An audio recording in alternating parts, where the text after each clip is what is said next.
সারা বিশ্বে পরমাণু শক্তির শান্তিপূর্ণ ব্যবহার নিশ্চিত করে আন্তর্জাতিক পরমাণু শক্তি সংস্থা IAEA।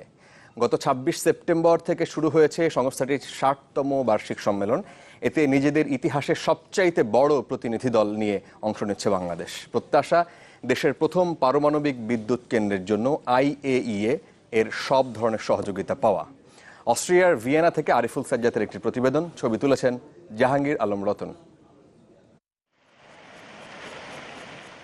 ভিয়েনা ইন্টারন্যাশনাল সেন্টার জাতিসংঘের অনেকগুলো বিশেষায়িত সংস্থার প্রধান কার্যালয়। এই সেন্টারের সবচেয়ে বড় ভবন দুটি আন্তর্জাতিক পরমাণু শক্তি সংস্থার কর্মক্ষেত্র।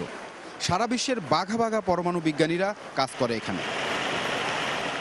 গত ২৬ সেপ্টেম্বর থেকে এখানে শুরু হয়েছে পরমাণু শক্তি সংস্থার ৬০তম সম্মেলন। এতে অংশ নিয়েছে ১৬৮টি সদস্য রাষ্ট্র। স্বাধীনতার পরপরে ১৯৭২ সালে এই সংস্থায় যোগ দেয় বাংলাদেশ। এবার এই সর্বোচ্চ ১৯ সদস্যের প্রতিনিধি দল নিয়ে অংশ নিচ্ছে দেশটি।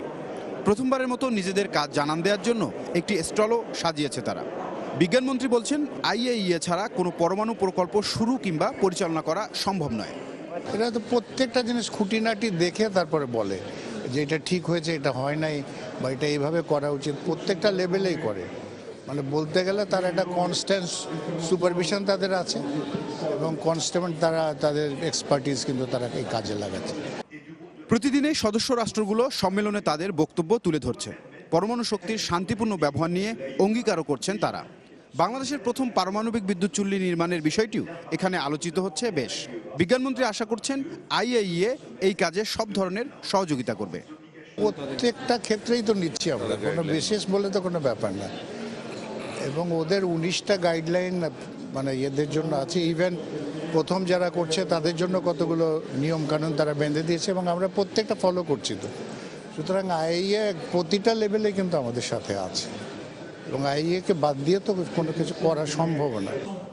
এদিকে উত্তর কোরিয়ার পারমাণবিক বোমার নতুন পরীক্ষা নিরীক্ষা নিয়ে বেশ উদ্বিগ্ন সম্মেলনে অংশ নেয়া কয়েকটি বড় রাষ্ট্র।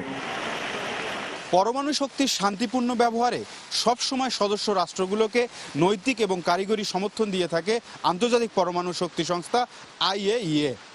বাংলাদেশের প্রথম পারমাণবিক বিদ্যুৎ চুল্লি নির্মাণে সেই সহযোগিতা পেতে বেশ জোরে সোরে মাঠে নেমেছে বাংলাদেশ।